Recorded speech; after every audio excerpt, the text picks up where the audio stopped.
मंगल भवन अमंगल हारी, द्रवहु सुदशरथ अजिर बिहारी।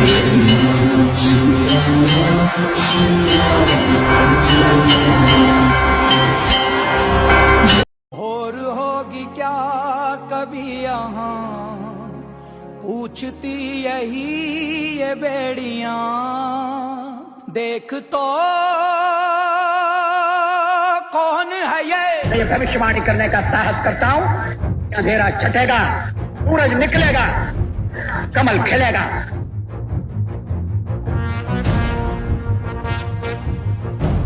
लाठी गोली खाएंगे मंदिर वहीं,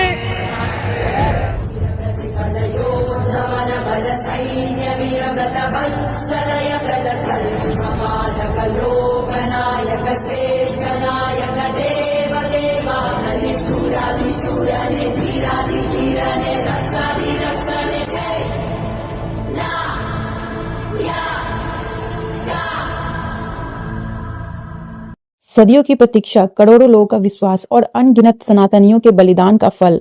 आज हम एक ऐसे मंदिर के बारे में बात करेंगे जो सैकड़ों साल की आस है, हजारों कहानियां और एक पावन स्थल जिसे परंपरा, आस्था और विज्ञान ने मिलकर बनाया। आज आपके सामने खड़ा है अयोध्या का श्री राम मंदिर। क्या आप जानते हैं कि इस मंदिर की नींव, पत्थर और मूर्ति चुनने की प्रक्रिया कितनी जटिल और वैज्ञानिक थी? यह सिर्फ पत्थर का मंदिर नहीं, यह वह स्थान है जहां धर्म, विज्ञान, इतिहास और दिव्यता एक साथ जीवित होकर सांस ले रही है। लेकिन आज इस वीडियो में हम आपको वो सब बताएंगे जो शायद आप नहीं जानते। कौन से शिला से रामलला की मूर्ति बनी, क्यों कई मूर्तियां बनाई गई और सिर्फ एक चुनी गई, क्यों इस मंदिर में लोहे का इस्तेमाल तक नहीं हुआ और क्यों 22 जनवरी को ही प्राण प्रतिष्ठा का शुभ मुहूर्त निकाला गया।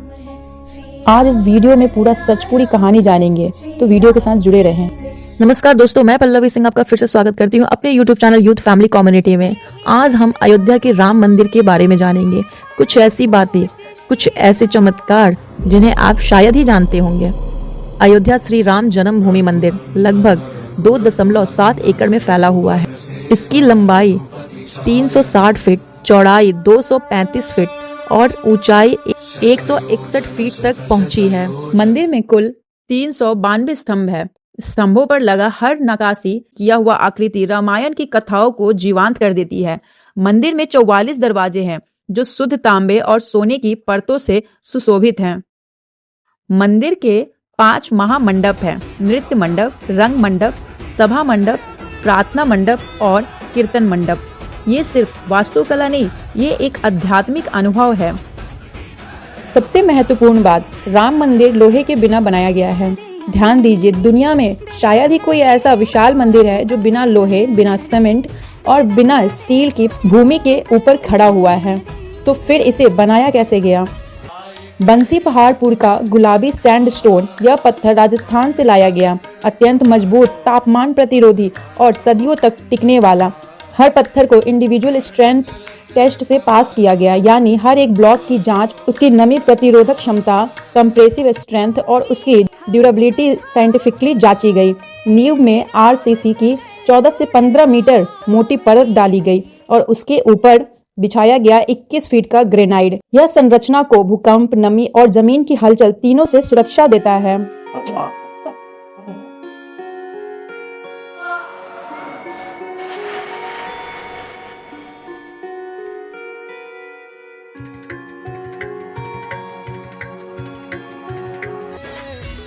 अब आता है सबसे भावनात्मक, सबसे शक्तिशाली और सबसे चर्चा का विषय, रामलला की मूर्ति।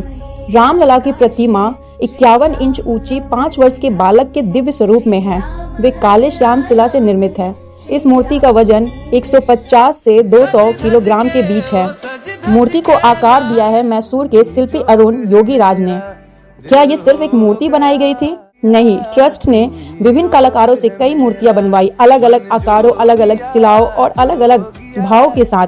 फिर एक लंबी प्रक्रिया चली, संतों की बैठकें, शास्त्र परीक्षण और भाव मुद्रा का संयोजन। अंत में चुनी गई वह मूर्ति जिसमें भाव था, बालक राम का जीवंत मुस्कुराता करुणा भरा स्वरूप, जिसे देखते ही मन कह उठा यही रामलला हैं।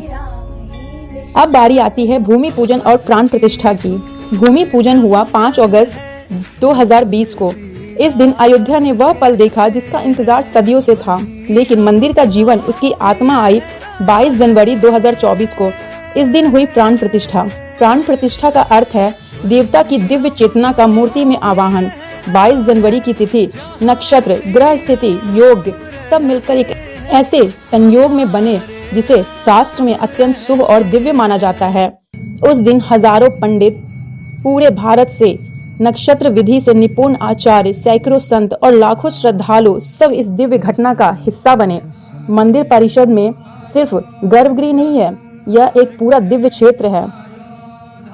चारों दिशाओं में स्थापित है सूर्य देव का मंदिर, भगवती मंदिर, गणेश जी का मंदिर, महादेव का मंदिर, उत्तर में अन्नपूर्णा मंदिर, दक्षिण में हमारे हनुमान जी का मंदिर।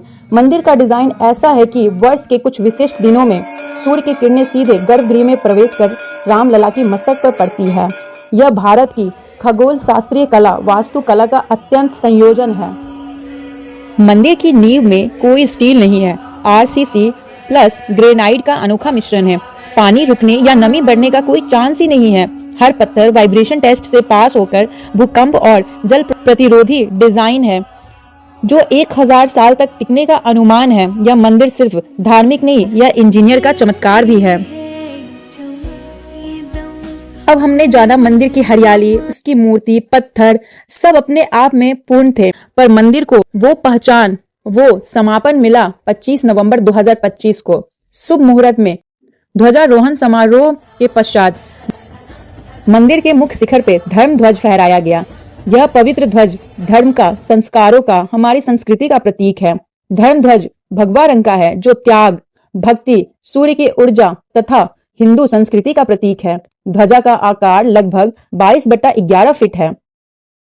इस ध्वज पर 3 पवित्र प्रतीक अंकित है, सूर्य, ओम और कुविदार वृक्ष। इन तीनों का अपने आप में अलग महत्व है। सूर्य जो दिव्यता, प्रकाश, ऊर्जा का प्रतीक है और राम वंश की पहचान, वहीं ओम शाश्वत मूल मंत्र, ब्रह्मांडीय शक्ति, आध्यात्मिकता का प्रतीक। और बात रही कुविदार वृक्ष का, तो वो जीवन, समृद्धि, हमारी सांस्कृतिक जड़ एवं हिंदू मूल्यों का प्रतीक है। ध्वज के लिए प्रयोग किया गया कपड़ा विशेष प्रकार का है। पैराशूट ग्रेड नायलॉन का टिकाऊ फैब्रिक है, ताकि तेज धूप, बारिश, हवा और मौसम की मार से ध्वज घायल न हो सके। ध्वज को मंदिर के शिखर पर लगाने के लिए 42 फुट ऊंचा ध्वज दंड तैयार किया गया। ध्वज दंड पर ऐसा तंत्र है कि वह तेज हवा में भी 360 डिग्री घूम सके, जिससे ध्वज हर दिशा में खुलकर लहरा सके। इस तरह आत्मगर्भ का प्रतीक बनकर खड़ा हुआ। ध्वज का आध्यात्मिक और सांस्कृतिक महत्व है। ध्वज, धर्म ध्वज केवल एक कपड़ा नहीं, वो हमारी संस्कृति, हमारी आस्था, हमारे धर्म का प्रतीक है। जब यह ध्वज मंदिर के शिखर पर लहरा रहा है, तब वह मंदिर को संपूर्ण रूप से, ध्वजारोहण के साथ मंदिर का निर्माण नहीं, उसकी आत्मा पूरी हुई। मंदिर अब केवल पत्थर, मूर्ति और दीवार नहीं, धर्म, संस्कृति, श्रद्धा और सामूहिक पहचान बनकर खड़ा हुआ है। अयोध्या राम मंदिर केवल एक निर्माण नहीं, हमारी आस्था, हमारी विरासत, हमारी पहचान है। आइए हम सब मिलकर इस मंदिर को, इस ध्वजा को, इस श्रद्धा को अपने दिल में संजोए रखें। मित्रों, आज हमने आपको यह बताया कि मंदिर कैसा बना, कैसे इसकी दिव्यता और विज्ञान साथ चले, लेकिन इस मंदिर तक पहुंचने का रास्ता आसान नहीं था। इसकी हर ईंट में किसी का विश्वास, किसी की संघर्ष, किसी का त्याग और किसी का रक्त मिला है। अगली वीडियो में हम बताएंगे वो इतिहास जो किताबों में नहीं पढ़ाया गया, वो बलिदान जो आज भी गूंजते हैं। अगर आप जानना चाहते हैं कि राम मंदिर पाने के लिए सनातनियों ने क्या क्या सहा, तो कमेंट में जय श्री राम जरूर लिखें। वीडियो पसंद है तो वीडियो को लाइक करें, शेयर करें और चैनल को सब्सक्राइब जरूर करें। अयोध्या के संघर्ष की अनोखी कहानी लेकर आएंगे अगले सप्ताह। जय श्री राम।